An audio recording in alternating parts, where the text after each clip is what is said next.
Salut, ici Jérémy Larouche, animateur télé, humoriste et assis sur une vache en plastique. Aujourd'hui, je suis avec toi parce qu'on va faire la route du lait. Ça, c'est une visite virtuelle dans laquelle on va voir toutes les étapes de la production du lait à partir de la ferme jusqu'à l'épicerie. Ouais, le lait, c'est partout. Puis inquiète-toi pas, hein, c'est une visite virtuelle, mais si jamais t'es virtuellement perdu, demande de l'aide. Il y a sûrement un animateur, une animatrice, un professeur autour de toi, quelqu'un qui peut t'aider. Il n'y a pas de problème. Hein? Tout le monde peut se perdre là, dans la réalité virtuelle. Même moi, regarde, je suis un peu perdu en ce moment, je sais pas trop. Est-ce qu'elle va se mettre à bouger, la fausse vache? Est-ce que ces vaches-là sont des vraies vaches? Oui. Bref. Le lait, je sais pas si tu savais, mais c'est des gros chiffres. Puis le lait, on en produit beaucoup. 3 milliards de litres de lait par année. C'est beaucoup de lait. Ça se retrouve partout. Hein? On peut avoir ça du lait dans un bol de céréales. Sinon, ça peut être fromage. Hein? Ça se retrouve dans le fromage ou dans une recette de gâteau. On peut utiliser du lait. Ça peut aussi être du yogourt qu'on mange en collation ou un classique, le verre de lait avec le petit biscuit qu'on trempe dedans puis qui fait flou puis qui tombe dedans puis que tu dis c'est pas grave, quand je vais le boire, je vais trouver un trésor. En tout cas, moi je dis ça. Sinon, le lait, c'est vraiment important, ça fait partie intégrante de l'alimentation québécoise. Ça a des qualités nutritives essentielles hein, pour ton développement. Bref, le lait, on aime ça, on en mange, littéralement. Hein? Fait que bonne visite, amuse-toi dans cet univers virtuel, puis fais attention, tu marches. Non, c'est vrai, tu regarderas par en bas, là, il y a virtuellement des vraies surprises que les vaches nous ont laissées dans... regarde où tu marches.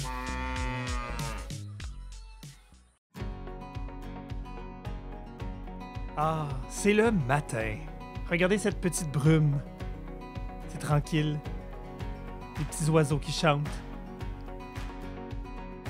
Les vaches qui se lèvent. Salut les vaches! Pis, c'est-tu bon un matin, le gazon? La ferme laitière au Québec est souvent non seulement un lieu de travail, mais également un lieu de vie, puisque les producteurs de lait habitent les mêmes terres où sont élevées les vaches laitières. Il y a souvent que quelques minutes de marche entre la porte de la maison et l'entrée de l'étable. Lorsqu'une entreprise laitière se lègue d'une génération à l'autre, c'est non seulement une ferme familiale qui change de main, mais également un savoir-faire et une expertise qui se partagent entre des pères, des mères, des filles et des fils. Et si vous restez sur le bord de la route comme ça, vous pouvez faire du pouce. C'est comment on appelle ça quand il y a des dessins de vaches sur les murs? Des décorations. Cow, vache en anglais. Voyez-vous le logo sur le camion lait de qualité avec la vache bleue dessus? Ça veut dire que le lait qui est dedans vient 100% d'ici. On peut le trouver sur les produits à l'épicerie aussi. Comme ça, on sait qu'on a des produits laitiers 100% faits de lait de chez nous. C'est un beau bureau, ça? Je suis sûr que tu travailles pas et que tu vas jouer à Fortnite. Le producteur a reçu beaucoup de certificats. C'est comme des Méritas, mais pour son lait.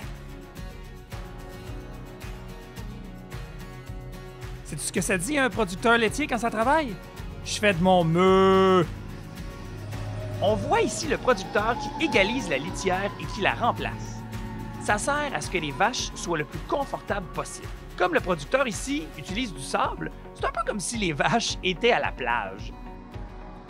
Oh, attention les vaches, il recule avec son tracteur. Dans une ferme laitière, certains travaux sont effectués 12 mois par année, 7 jours sur 7, fériés ou non, particulièrement ceux qui concernent les animaux, soit la traite, l'alimentation, la gestion de la reproduction et l'élevage des sujets.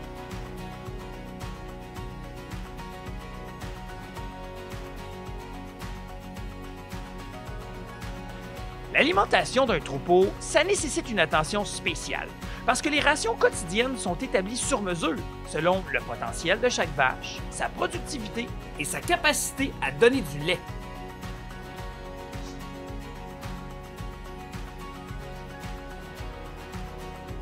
D'autres travaux sont plus saisonniers, comme le labour, les semis, la fertilisation, la récolte, ainsi que l'entreposage du foin et des grains. L'entretien et la réparation des machines et des bâtiments demandent aussi une attention constante. De plus, les producteurs et les productrices doivent être des gestionnaires avertis. Mais avant tout, ce sont des personnes qui pratiquent une profession noble avec passion et fierté. Les producteurs de lait ont à cœur la santé et le bien-être de leurs vaches. D'ailleurs, De nombreuses études ont démontré qu'une vache bien traitée produisait du lait de meilleure qualité et en plus grande quantité. Donc, pour l'alimentation des vaches, ici, c'est ce qu'on appelle une ration totale mélangée. À l'intérieur, il y a différents ensilages. Un ensilage, c'est la plante qu'on récolte au complet, qu'on va hacher en petits morceaux et faire fermenter. C'est humide. On la fait fermenter dans les silos. Donc, il y a différents ensilages. Il y a de l'ensilage de foin, il y a de l'ensilage de maïs. Donc, l'ensilage de maïs, c'est la plante au complet qu'on récolte. On la hache et on la met dans des silos. Et il y a aussi du maïs grain et des minéraux. Puis, il va y avoir ce qu'on appelle des suppléments. C'est comme de la moulée qu'on va rajouter à l'intérieur de la ration. Dans le fond, ça nous permet de faire comme une grosse recette pour toutes les vaches. Donc, on mélange tous les ingrédients ensemble. Puis, c'est ce qu'on donne aux vaches par la suite.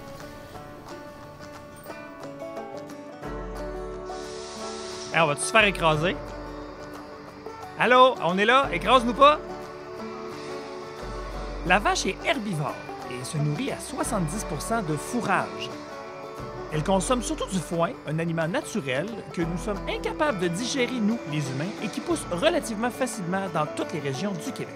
Et c'est son super pouvoir, son système digestif à la vache, ça permet de transformer des fourrages, sans valeur nutritive pour l'humain, en un aliment très nutritif, le lait. Wow! R2D2! Un droïde laitier! La vache passe près de 5 heures par jour à manger. Ça, c'est un long repas. Et jusqu'à 11 heures par jour à ruminer.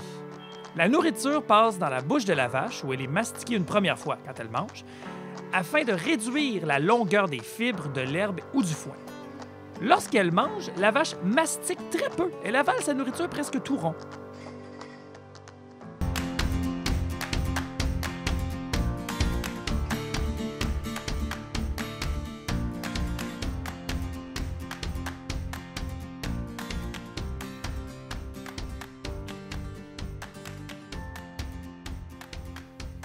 Wow! Regardez les équipements modernes pour traire les vaches. On se croirait dans le futur. L'endroit où les vaches sont traites à la ferme Lampron en ce moment, ça ne contient pas des robots de traite à proprement parler. C'est plutôt un salon de traite qu'on appelle un double 10. Avant la traite, le producteur nettoie, désinfecte et assèche les treillons. Ensuite, il installe la treilleuse. La traite dure en moyenne 5 à 10 minutes. Ensuite, le producteur désinfecte ses treillons pour les protéger après la traite. Les équipements utilisés demeurent manuels. Ceci dit, les panneaux de contrôle ont un look un peu futuriste, mais ça donne des informations au producteur sur le volume de lait récolté et ça communique avec l'ordinateur central de la ferme qui consigne les statistiques pour chaque vache.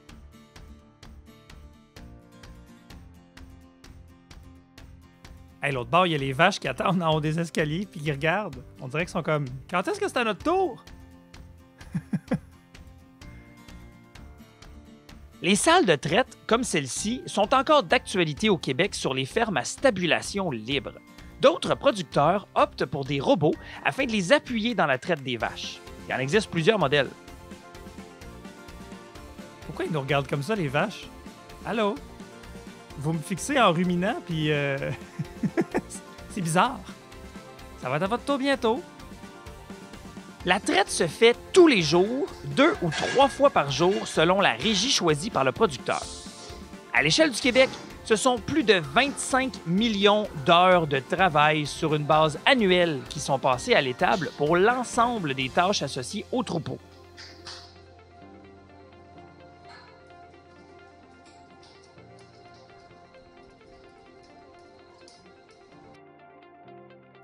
Oh! Ça, c'est une grosse vache blanche avec des petites taches noires. On dirait un dalmatien. Allô?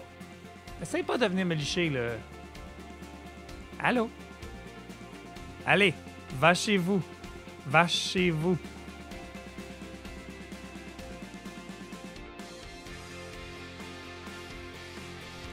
Donc, pour la traite, on met des gants pour éviter ce qu'on appelle la contamination croisée. S'il y a des bactéries sur mes doigts, les bactéries ne se transféreront pas sur les trayons de la vache. Et s'il y en a sur les trayons de la vache, ils ne se transféreront pas sur mes doigts. On va laver la vache. pour enlever les bactéries qui se trouvent sur ces crayons et pour enlever les saletés aussi. On ne veut pas qu'il y ait des saletés qui se retrouvent dans le lait. C'est une treilleuse à retrait automatique. Donc, on va appuyer sur le bouton pour partir la treilleuse. Et ensuite, on va l'installer à la vache.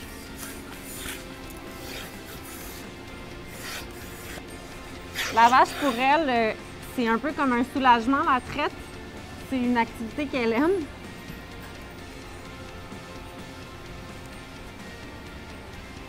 Et puis quand la vache va avoir terminé, quand il n'y aura plus de débit de lait dans la treilleuse va s'enlever.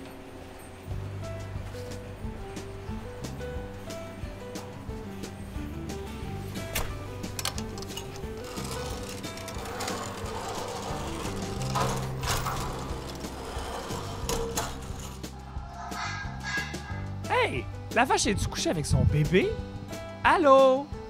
Tu t'occupes de ton veau? Repose-toi bien. Le premier geste de la vache à la naissance de son petit consiste à le lécher.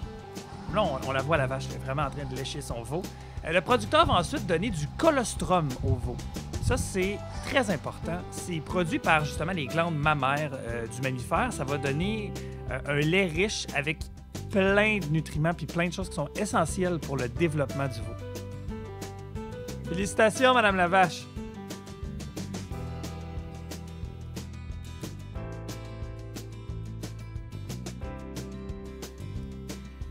Le petit veau, il va se ramasser à la garderie des veaux, à la pouponnière des veaux. Je sais pas comment ils appellent ça. C'est aussi là qu'elles ont accès à la nourriture et à l'eau, qu'elles socialisent avec les autres vaches, qu'elles dorment et qu'elles se reposent. Moi, j'aime ça que les vaches socialisent. Je sais pas ce qu'ils se disent. Encore un autre chat! Savez-vous ce qu'ils disent, les veaux, dans ce temps-là? Il y a un chat par minou. Minou! Pour donner du lait, la vache doit vêler, c'est-à-dire mettre au monde un veau. Chez les humains, on dit que la personne est enceinte puis elle va accoucher d'un bébé. Chez la vache, on va dire qu'elle est en gestation, c'est-à-dire qu'elle a un veau dans son ventre puis qu'elle va vêler, donc elle va mettre au monde le veau. Les veaux aussi veulent se faire brosser. Donc, on s'assure que nos vaches sont régulièrement en gestation. La vache produit du lait pendant 10 mois après la naissance du veau. Il y a ensuite 2 mois de repos avant un nouveau vêlage. On va donner une petite pause.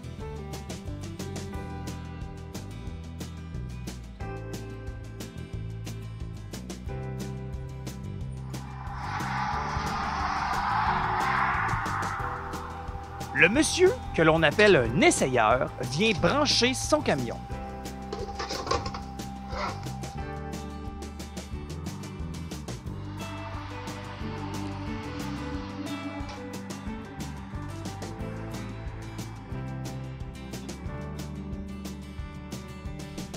Le lait est refroidi à la ferme et des camions citernes isolés viennent le récupérer.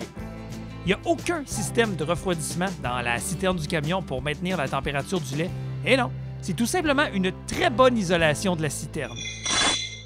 Donc, c'est très important qu'une fois que le lait est sorti de notre vache, que ça se rende rapidement dans les épiceries pour qu'on puisse l'acheter parce qu'il y a une certaine durée avec soit plus bon le lait. Donc, il est recueilli à la ferme tous les 2 jours et transporté dans un camion citerne isolé comme un thermos afin de conserver le lait au froid jusqu'à l'usine.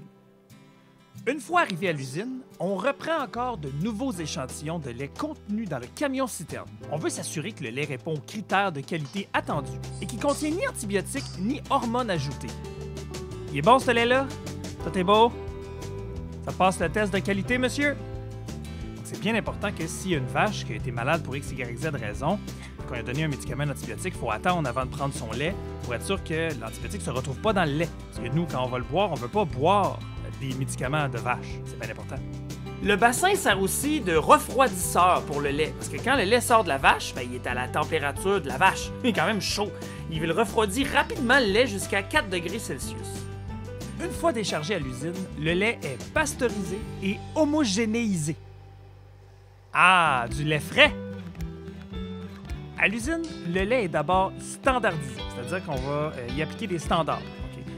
On va fixer son niveau de matière grasse, parce qu'il y a du gras dans le lait. Donc, on peut enlever presque tout le gras. En fait, on peut écrémer le gras. peut laisser 1 % de gras, 2 3,25 c'est ça que tu vois qui est écrit sur le carton de lait. Il est prêt le lait, monsieur? Puis, c'est bon?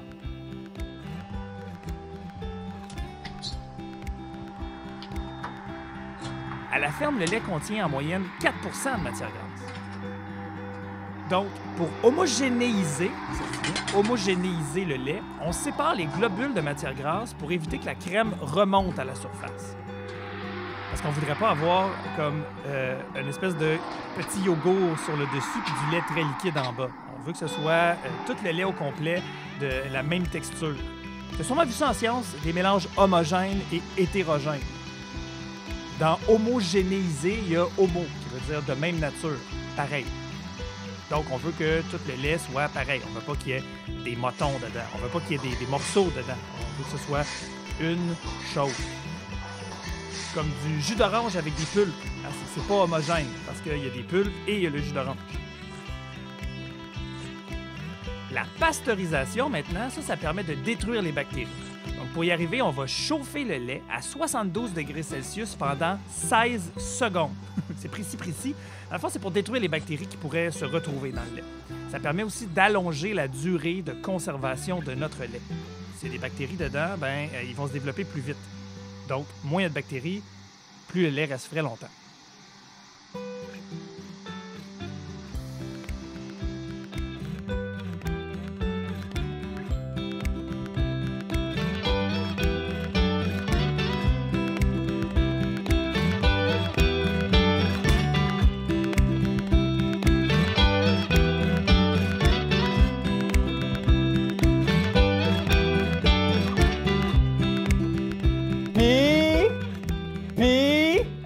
Pis de vache, pis avoue, ça donne le goût de visiter une ferme.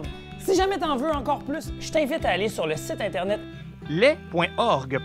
Là, faut que tu trouves la petite section qui s'appelle La route du lait. Puis là-dedans, il y a des jeux, des expériences, des questionnaires, des quiz, puis même des délicieuses recettes que tu pourras faire chez toi. Santé!